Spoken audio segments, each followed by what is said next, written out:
નમસ્તે વિદ્યાર્થી મિત્રો, જય શ્રી કૃષ્ણ. ગણિત વિષયના ચેપ્ટર નંબર 8 ત્રિકોણમિતિનો પરિચયના 11મા લેક્ચરની અંદર આપ સૌનું હાર્દિક સ્વાગત છે.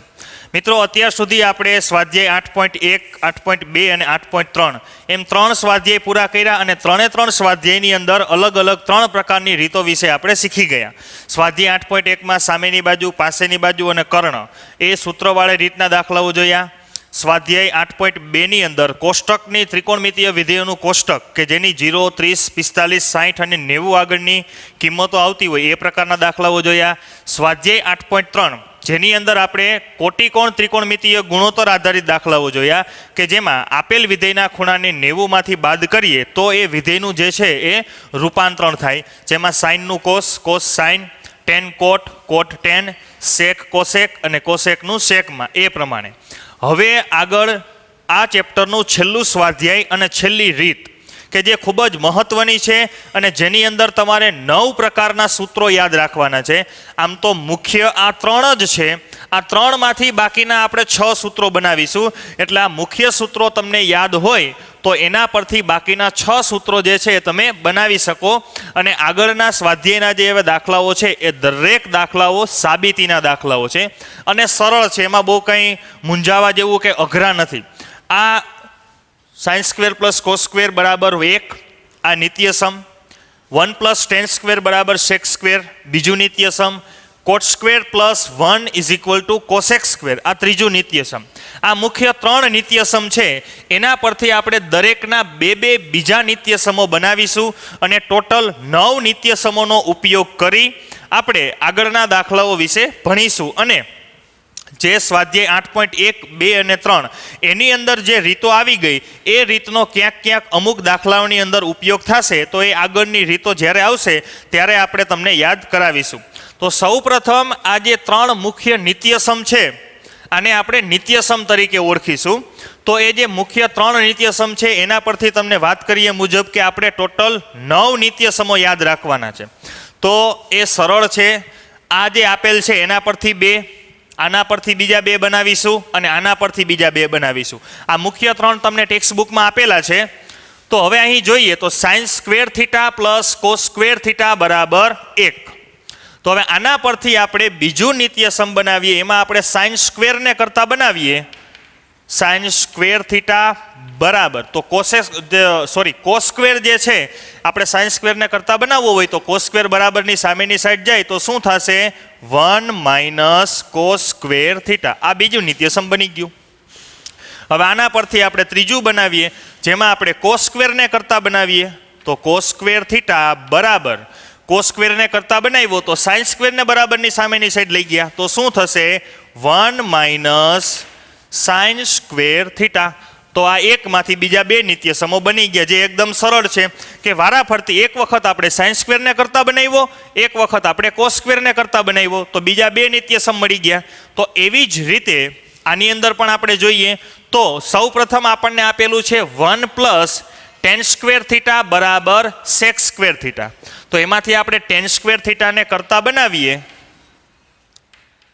તો બરાબર 1 જે છે આ બાજુ પ્લસ છે જે બરાબરની સામેની સાઈડ જાય તો માઇનસ થાય એટલે સેક સ્ક્વેર થીટા માઇનસ 1. આ એક નિત્યસમ બની ગયું.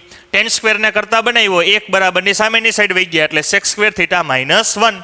હવે 1ને કરતા બનાવીએ તો ટેન સ્ક્વેર બરાબરની સામેની સાઈડ જાય તો ટેન સ્ક્વેર આ બાજુ પ્લસ છે તો બરાબરની સામેની સાઈડ જાય તો શું થશે? માઇનસ. મતલબ sec square theta minus tan square theta બરાબર 1. એમાં આપણે 1ને કરતા બનાવ્યો તો આ એક નિત્યસમ હતું એના પરથી આપણે બીજા 2 નિત્યસમો બનાવ્યા. હવે ત્રીજું જોઈએ જેની અંદર છે કોટ સ્ક્વેર થીટા પ્લસ 1 બરાબર કોસેક સ્ક્વેર થીટા. તો એમાંથી આપણે કોટ સ્ક્વેરને કરતા બનાવીએ કોટ સ્ક્વેર થીટાને કરતા બનાવીએ તો 1 આ બાજુ પ્લસ છે જે બરાબરની સામેની સાઈડ જાય તો માઇનસ થઈ જશે એટલે કોસેક સ્ક્વેર થીટા માઇનસ 1. હવે 1ને કરતા બનાવીએ તો 1ને કરતા બનાવીએ તો કોટ સ્ક્વેર આ બાજુ પ્લસ છે એને આપણે બરાબરની સામેની સાઈડ મોકલીએ એટલે શું થશે? Cosec square minus cot square એટલે cosec square theta minus cot square theta બરાબર 1.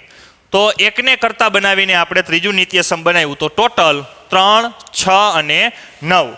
તો આ થઈ ગયા આપણા 9 નિત્યસમો. હવે અત્યાર સુધી આપણે જે 3 સ્વાધ્યાય જોયા એની અંદર આપણે જોડીમાં શું જોયું હતું? સાઇન કોસ, ટેન કોટ, સેક કોસેક. તો અહીં સાઇન કોસની જ જોડી છે, પરંતુ અહીં ટેન સાથે કેની જોડી આવે છે? સેકની. અને કોટ સાથે કોસેકની જોડી આવે છે. તો આ બેની જોડીમાં એક નાનો એવો ચેન્જીસ આવ્યો છે. અત્યાર સુધી આપણે સાઇન કોસની હતી, ટેન અને કોટની હતી, સેક અને કોસેકની હતી. અહીં ટેન સેક, કોટ અને કોસેક. અને આગળના જે નિત્યસમો જોયા આપણે, આગળના જે સૂત્રો નિત્યસમો, એમાં ક્યાંય વિધેયોના વર્ગ સાથે સંબંધ હતો નહીં. અહીં જે નિત્યસમો છે એ બધા જ નિત્યસમો આપણે જોઈ શકીએ છીએ કે એ વર્ગવાળા નિત્યસમો છે, એટલે એ પ્રમાણે પણ આ નિત્યસમો જે છે એ અલગ તરી આવે. તો આ ટોટલ 9 નિત્યસમો છે. એ 9 નિત્યસમોનો ઉપયોગ હવે આપણે જે આગળ દાખલાઓ જોઈશું એ દાખલાઓની અંદર આપણે આગળ એનો ઉપયોગ કરીએ. હવે આપણે જે નિત્યસમો જોયા એ નિત્યસમોનો ઉપયોગ થાય એ પ્રકારના આપણે દાખલાઓ જોઈએ. તો ઉદાહરણ નંબર 12, જેની રકમ છે ત્રિકોણમિતીય ગુણોત્તર કોસ, ટેન અને સેક. આ 3 વિધેયોને આપણે સાઇનના સ્વરૂપમાં દર્શાવવાના છે. મતલબ કે આપણે કોસની એવી કિંમત મેળવવાની છે કે જેના જવાબમાં સાઇન, માત્ર સાઇન આવતું હોય, બીજી કોઈ સંખ્યા ચાલે પણ સાઇન સિવાય બીજું કોઈ વિધેય નહીં. ટેનની પણ આપણે એવી કિંમત મેળવવાની છે કે જેના જવાબમાં માત્ર સાઇન વિધેય આવતું હોય, સંખ્યા ચાલે. અને સેક, એમાં પણ એ જ રીતે કે આપણે એનો જવાબ એ રીતે મેળવવાનો છે કે જવાબમાં સાઇન આવે, બીજું કોઈ વિધેય નહીં, સંખ્યા આવતી હોય તો એ ચાલે. તો આપણે સૌ પ્રથમ કોસ માટે મેળવીએ તો આપણે પહેલું જ નિત્યસમ શીખી ગયા, સાઇન સ્ક્વેર એ પ્લસ કોસ સ્ક્વેર એ બરાબર 1. આ નિત્યસમ આપણે શીખી ગયા, બરાબર છે. હવે આપણે જે નિત્યસમ શીખ્યા એની અંદર અહીં થીટા હતું, તો એ કોઈ મહત્વ ધરાવતું નથી, ખૂણા તરીકે ગમે તે આપેલ હોય. તો આપણે કોસની કિંમત મેળવવાની છે. તો કોસને કરતા બનાવીએ તો કોસ સ્ક્વેર એ બરાબર 1 માઇનસ સાઇન સ્ક્વેર એ. આપણે કિંમત જોઈએ છે કોસની, અહીં મળી કિંમત આપણને કોસ સ્ક્વેરની. તો અહીંથી વર્ગ દૂર કરીએ તો આપણે સૌ જાણીએ છીએ કે સામેની બાજુ વર્ગમૂળ લાગુ પડે. તેથી કોસ એ બરાબર વર્ગમૂળમાં 1 માઇનસ સાઇન સ્ક્વેર એ. અહીં 2 પદ છે, તેથી બંનેનું સ્વતંત્ર વર્ગમૂળ કાઢી શકાય નહીં, અને એ બંને પદ માઇનસથી જોડાયેલા છે. જો બંને વચ્ચે ગુણાકાર હોય તો આપણે એનું ડાયરેક્ટ વર્ગમૂળ જે છે એ કાઢી શકીએ, પરંતુ એ માઇનસથી જોડાયેલા છે એટલે આખા પદને આપણે વર્ગમૂળમાં દર્શાવવું પડે. તો રકમમાં જે મુજબ કીધું હતું એ પ્રમાણે કે કોસની કિંમત સાઇનના સ્વરૂપમાં જોઈએ, તો કોસની કિંમત સાઇનના સ્વરૂપમાં મળી ગઈ. Cos A is equal to √1 minus sine square A. હવે એવી જ રીતે આપણે ટેન વિધેયની કિંમત મેળવીએ. તો ટેન વિધેય માટે આપણે આગળ એક સૂત્ર શીખી ગયા કે જ્યારે આપણે ત્રિકોણમિતીય વિધેયોનું કોષ્ટક બનાવ્યું એ કોષ્ટકની અંદર આપણે જોયું હતું કે સાઇન અને કોસ એ બંને વિધેયોનો ભાગાકાર કરવાથી આપણને ટેનની કિંમત મળે છે. પણ એના માટેની શરત એ હતી કે દરેકના ખૂણા સમાન હોવા જોઈએ. તો ten A is equal two sign A upon cos એ. તો ટેન બરાબર આપણે માત્ર સાઇનના સ્વરૂપમાં કિંમત જોઈએ છે. તો અંશમાં તો સાઇન છે પણ છેદમાં શું છે? કોસ. તો એ કોસના સ્થાને આપણે સાઇન લઈ આવવું પડે. તો કોસ બરાબર તો આપણને કિંમત મળી ગઈ છે, એટલે સાઇન એના છેદમાં વર્ગમૂળમાં 1 માઇનસ સાઇન સ્ક્વેર એ. આને હું સમીકરણ 1 કહી દઉં જેથી આપણે અહીં લખી શકીએ સમીકરણ 1 પરથી કે કોસ બરાબર √1 માઇનસ સાઇન સ્ક્વેર એ. જે આપણને વિધેય ટેન બરાબર કિંમત મળે છે સાઇન એના છેદમાં √1 માઇનસ સાઇન સ્ક્વેર એ. હવે ત્રીજું વિધેય છે સેક. સેક બરાબર આપણે સાઇનના સ્વરૂપમાં કિંમત મેળવવાની છે. તો સેક એ બરાબર, તો આપણે પ્રથમ લેક્ચરની અંદર જ વાત કરી ગયા હતા વ્યસ્ત વિધેયોની. તો સેક એ છે કોનું વ્યસ્ત છે? કોસનું વ્યસ્ત છે. એટલે કોસ વિધેયને તમે વ્યસ્ત કરો એટલે સેકની કિંમત મળે. એ આપણે આગળ ઉદાહરણ દ્વારા પણ સમજી ગયા હતા. તો સેક એ બરાબર 1 ના છેદમાં કોસ એ લખી શકાય, કે કોસને તમે વ્યસ્ત કરો એટલે સેક મળે. હવે કોસની કિંમત છે આપણી પાસે √1 માઇનસ સાઇન સ્ક્વેર એ. તો 1/√1 માઇનસ સાઇન સ્ક્વેર એ સમીકરણ 1 પરથી. તો તેથી આપણને અહીં સેક એ બરાબર કિંમત મળે છે 1/√1 માઇનસ સાઇન સ્ક્વેર એ.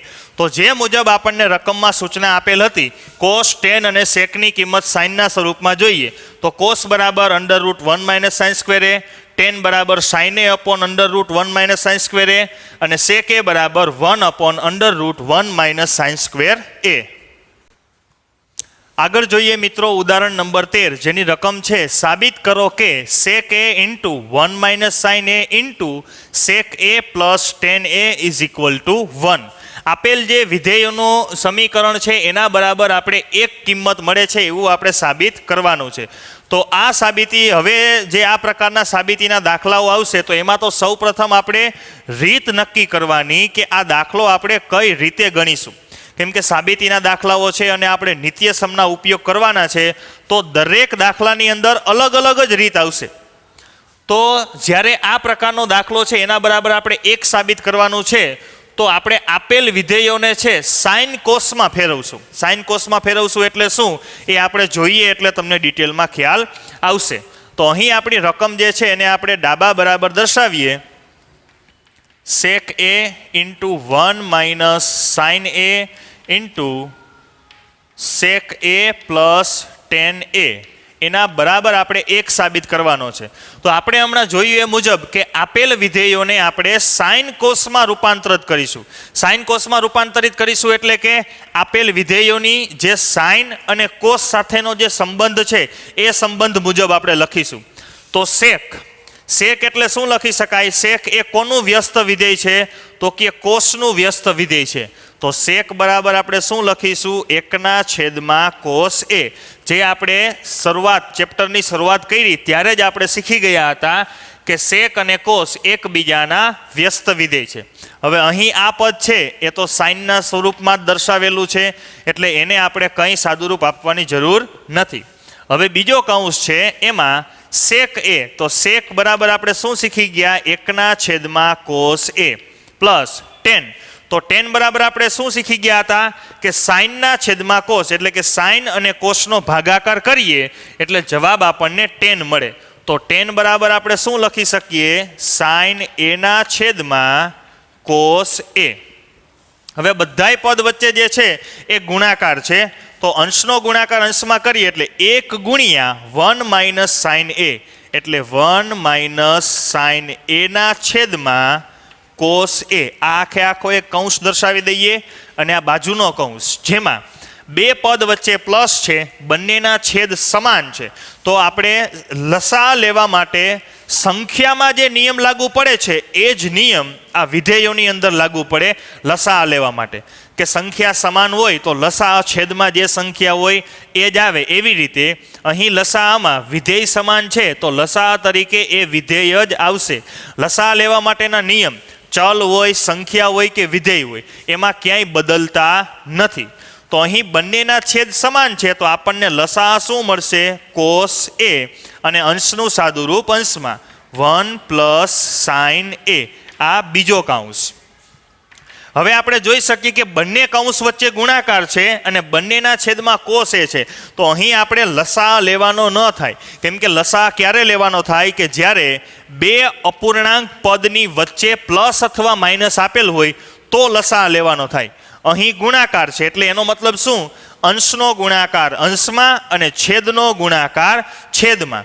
તો અંશની અંદર શું પદ છે? 1 - સાઇન એ એને ગુણ્યા 1 + સાઇન એ અને આખાઈના છેદમાં કોસ એ ગુણ્યા કોસ એ એટલે આપણે શું લખી શકીએ? કોસ સ્ક્વેર એ. કેમ કે આપણે જાણીએ છીએ કે કોઈ પણ બે સમાન સંખ્યા, બે સમાન ચલ કે બે સમાન વિધેયનો ગુણાકાર કરીએ એટલે એની 2 ઘાત આપણને મળે. હવે અંશમાં શું મળ્યું આપણને? 1 - sine A into 1 + sine A. તો આપ સૌ એક નિત્યસમ જાણો છો a minus B into a plus B is equal to a square minus B square. એટલે પહેલાનો વર્ગ માઇનસ બીજાનો વર્ગ. અહીં પહેલું પદ સમાન છે, બીજું પદ સમાન છે, એકની નિશાની પ્લસ છે અને એકની નિશાની માઇનસ છે. તો પહેલાનો વર્ગ માઇનસ બીજાનો વર્ગ એના છેદમાં કોસ સ્ક્વેર એ. આપણે આ કેના પરથી લખ્યું? તો a minus B into a plus B is equal to a square minus B square. આ જે સૂત્ર હતું એ સૂત્રનો ઉપયોગ કરી આપણે કિંમત મેળવી 1 સ્ક્વેર માઇનસ સાઇન સ્ક્વેર. હવે એકનો વર્ગ તો એક જ થાય, માઇનસ સાઇન સ્ક્વેર એના છેદમાં કોસ સ્ક્વેર એ. તો 1 માઇનસ સાઇન સ્ક્વેર એના બરાબર આપણે જે પ્રથમ નિત્યસમ હતું sine square plus cos square is equal to 1, એમાંથી આપણે કોસને કરતા બનાવ્યો તો એના બરાબર કિંમત મળી હતી 1 માઇનસ સાઇન સ્ક્વેર એ. એટલે 1 માઇનસ સાઇન સ્ક્વેર એ બરાબર આપણે લખી શકાય કોસ સ્ક્વેર એ છેદમાં કોસ સ્ક્વેર એ. અહીં કારણ દર્શાવવું જેથી તમને ખ્યાલ આવે. 1 માઇનસ સાઇન સ્ક્વેર એ બરાબર કોસ સ્ક્વેર એ. કોસ સ્ક્વેર એના છેદમાં કોસ સ્ક્વેર એ. બંને વિધેયો સમાન છે તેથી બંને કેન્સલ. તો 1 ડાબા બરાબર જબા. ચાલો મિત્રો આગળ જોઈએ ઉદાહરણ નંબર 14, જેની રકમ છે સાબિત કરો કે કોટ એ માઇનસ કોસ એના છેદમાં કોટ એ પ્લસ કોસ એ બરાબર કોસેક એ માઇનસ 1 ના છેદમાં કોસેક એ પ્લસ 1. તો અહીં આપણને કોટ અને કોસ વિધેય આપેલા છે, એના બરાબર આપણે કોસેક લઈ આવવાનું છે. તો અહીં પણ આપેલ વિધેયોને આપણે સાઇન કોસમાં રૂપાંતર કરી અને જે સાબિત કરવાનું છે એ મેળવીશું. તો ડાબા બરાબર આપણે જોઈએ જે રકમ આપેલ છે કોટ એ માઇનસ કોસ એ એના છેદમાં કોટ એ પ્લસ કોસ એ. તો હવે આપણે કોટ વિધેયને સાઇન કોસમાં ફેરવીએ. તો અત્યાર સુધી આપણે કોટ વિધેયની સાઇન કોસની કિંમત વિશે ચર્ચા થઈ નથી, તો એ કિંમત તમે જાણો છો. ટેન વિધેય જે છે એનું વ્યસ્ત વિધેય શું થાય? કોટ થાય. તો ટેન બરાબર સાઇન કોસની કિંમત શું છે? સાઇનના છેદમાં કોસ. આમ છે તો આ કિંમતને આપણે વ્યસ્ત કરીએ એટલે શું થાય? કોસના છેદમાં સાઇન. તો કોટ બરાબર સાઇન કોસ એટલે શું થાય? કોસના છેદમાં સાઇન.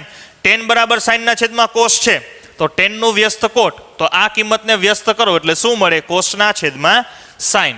તો આપણે કોટ બરાબર શું મૂકી શકાય? કોસ એના છેદમાં sine A minus cos A આખાઈના છેદમાં કોટ એ પ્લસ કોસ એ છે તો કોટ એ બરાબર કોસ એના છેદમાં સાઇન એ પ્લસ કોસ એ. હવે આપણે જોઈએ તો અંશની અંદર બંને પદની અંદર કોસ કોસ છે તો આપણે એમાંથી કોસ એ કોમન કાઢી લઈએ. તો અહીં કોસ કોમન નીકળી ગયા તો અંશમાં કેટલા વધશે? 1 minus sine A minus cos. આખું પદ કોમન નીકળી ગયું, કાંઈ ન વધે તો કેટલા વધે? 1 આખાઈના છેદમાં. અહીં પણ આપણે છેદમાં જોઈ શકીએ છીએ કે બંને પદની અંદર કોસ એ છે તો કોસ એ આપણે કોમન કાઢીએ તો અહીંથી કોસ એ કોમન જાય તો ત્યાં અંશમાં વધશે 1 અપોન સાઇન એ પ્લસ આખું પદ કોસ એ કોમન નીકળી ગયું એટલે 1. તો હવે કોસ એ આ કૌંસ સાથે ગુણાકારનો સંબંધ ધરાવે છે. અહીં પણ આ કોસ એ આખા કૌંસ સાથે ગુણાકારનો સંબંધ ધરાવે છે, તેથી અંશમાં અને છેદમાં કોસ કોસ આપણે કેન્સલ કરી શકીએ. હવે અહીં વધે છે 1 અપોન સાઇન એ માઇનસ 1 ના છેદમાં 1 અપોન સાઇન એ પ્લસ 1. તો આપણે જાણીએ છીએ કે એકના છેદમાં સાઇન એટલે કે સાઇનનું વ્યસ્ત શું થાય? કોસેક. તો કોસેક એ માઇનસ 1. અહીં પણ એકના છેદમાં સાઇન એટલે કે સાઇનનું વ્યસ્ત શું થાય? કોસેક. એટલે કોસેક એ પ્લસ 1. તેથી ડાબા બરાબર જબા. ચાલો મિત્રો આગળ જોઈએ હવે સ્વાધ્યાય 8.4 નો પ્રશ્ન નંબર 3, કિંમત શોધો. આ એ રીતના દાખલા છે જે આપણે સ્વાધ્યાય 8.2ની અંદર સ્વાધ્યાય 8.4 અને સ્વાધ્યાય 8.3ની અંદર આપણે જે રીત જોઈ હતી કે કોટિકોણના ત્રિકોણમિતીય વિધેયોનો ગુણોત્તર, કે જેમાં વિધેયોના ખૂણાની આપણે એવી જોડ બનાવતા કે બે ખૂણાઓનો સરવાળો 90 થાય. તો અહીં 63 અને 27 બંનેનો સરવાળો 90 થાય છે. 17 અને 73 એમાં પણ બંનેનો સરવાળો 90 થાય છે. તો આ બંનેની જોડી અને આ બંનેની જોડી મુજબ જ આપણને રકમમાં વિધેયો આપેલા છે. તો બેમાંથી એક વિધેયનું આપણે રૂપાંતરણ કરીએ અને આગળ સાદુરૂપ આપીએ તો સાઇનનું રૂપાંતરણ કરીએ તો શેમાં થશે? કોસ. પણ અહીં વર્ગ છે એટલે cos square 90 - 63 plus sine square 27. બે વિધેયમાંથી માત્ર એક વિધેયનું જ આપણે રૂપાંતરણ કરવાનું છે. અહીં મિત્રો વર્ગ આપેલા છે તો જે આપણા સૂત્રો છે એમાં કોઈ ફેર પડતો નથી. આપણે માત્ર શું જોવાનું છે કે આપેલ વિધેયનો ખૂણો 90માંથી બાદ કરીએ એટલે વિધેયનું જે છે એ રૂપાંતરણ થઈ જાય. તો સાઇનનું રૂપાંતરણ આપણે કર્યું કોસમાં. તો એવી જ રીતે આપણે છેદની અંદર જોઈએ તો cos square 17 plus cos square 73. તો અહીં બંને વિધેયોના ખૂણાનો સરવાળો 90 થાય છે. તો એમાંથી કોસનું રૂપાંતર કરીએ તો કોસનું રૂપાંતર શેમાં થશે? સાઇનમાં. એટલે કોસ સ્ક્વેરના સ્થાને sine square 90 - 17 plus cos square 73 જે છે એ એમનેમ, કેમ કે બેમાંથી એક જ વિધેયનું રૂપાંતર આપણે કરવાનું છે. હવે કોસ સ્ક્વેર 90માંથી 63 જાય તો 27 પ્લસ સાઇન સ્ક્વેર 27 એના છેદમાં સાઇન સ્ક્વેર 90 - 17 એટલે sine square 73 plus cos square 73. તો હવે આપણે જાણીએ છીએ મુજબ નિત્યસમ જે આપણે શીખી ગયા હતા sine square theta plus cos square theta is equal to 1. તો અહીં cos square 27 plus sine square 27 સરવાળો જે છે સમક્રમી છે. એના પદ આડાવડા કરવાથી એની કિંમતમાં કે સૂત્રમાં કોઈ ફેર પડતો નથી. એટલે sine square 27 plus cos square 27. અહીં આપણે જોઈએ તો બંનેના ખૂણા પણ કેવા છે? સરખા છે. આપણા નિત્યસમની અંદર બંનેમાં થીટા આવતો હતો. તો એનો મતલબ એમ કે બંને વિધેયના ખૂણા જે છે સરખા હોય તો જ એને લાગુ પાડી શકાય. તો cos square 27 plus sine square 27 બંનેના ખૂણા સમાન છે, બંનેની ઉપર વર્ગ છે અને વચ્ચે પ્લસ છે. તો એના બરાબર આપણે 1 લખી શકાય. હવે છેદમાં જોઈએ sine square 73 plus cos square 73. તો અહીં પણ બંને વિધેયના ખૂણા જે છે એ સમાન છે એટલે આપણે એમાં પણ નિત્યસમ લાગુ પાડી શકીએ. તો sine square theta plus cos square theta મુજબ કિંમત મળશે 1 એટલે 1/1 બરાબર 1. હવે એ જ રીતનો બીજો દાખલો જોઈએ. Sine 25 × cos 65 plus cos 25 × sine 65. તો અહીં આપણે જોઈ શકીએ 25 અને 65 બંને ખૂણાનો સરવાળો 90 થાય છે એટલે આ બે વિધેયની જોડી બનાવી શકાય. અહીં પણ 25 અને 65 બંનેનો સરવાળો 90 થાય છે એટલે આ વિધેયની પણ જોડી બનાવી શકાય. તો બંને વિધેયની જોડી બની ગઈ છે તો એમાંથી કોઈ પણ એક વિધેયનું આપણે રૂપાંતરણ કરીએ તો સાઇનનું રૂપાંતરણ કરીએ તો સાઇનનું રૂપાંતરણ શેમાં થશે? કોસમાં. એટલે 90 કોસ 90 - 25 × કોસ 65. બેમાંથી માત્ર એક જ વિધેયની કિંમત આપણે ફેરવવાની છે. પ્લસ અહીં છે કોસ 25 અને સાઇન 65. તો એમાંથી આપણે કોસનું રૂપાંતરણ કરીએ તો કોસનું રૂપાંતરણ થશે સાઇન 90 - 25 × સાઇન 65. તો હવે કોસ 90 - 25 એટલે 90માંથી 25 બાદ કરીએ એટલે કોસ 65 × કોસ 65 પ્લસ સાઇન 90માંથી 25 બાદ કરીએ એટલે સાઇન 65 × સાઇન 65. હવે આપણે જાણીએ છીએ એ મુજબ કે બે સમાન સંખ્યા વિધેય કે ચલ એનો ગુણાકાર હોય તો એનો વર્ગ આપણે લખી શકીએ. તો કોસ 65 ગુણ્યા કોસ 65 મતલબ કોસ સ્ક્વેર 65 પ્લસ સાઇન 65 ગુણ્યા સાઇન 65 મતલબ સાઇન સ્ક્વેર 65. તો અહીં આપણે ફરી નિત્યસમ જેવું મળે છે.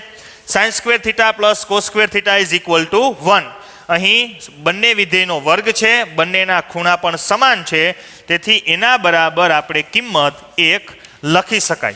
હવે આ જ રીતના બીજા આગળના દાખલાઓ આપણે આવતા લેક્ચરની અંદર જોઈશું.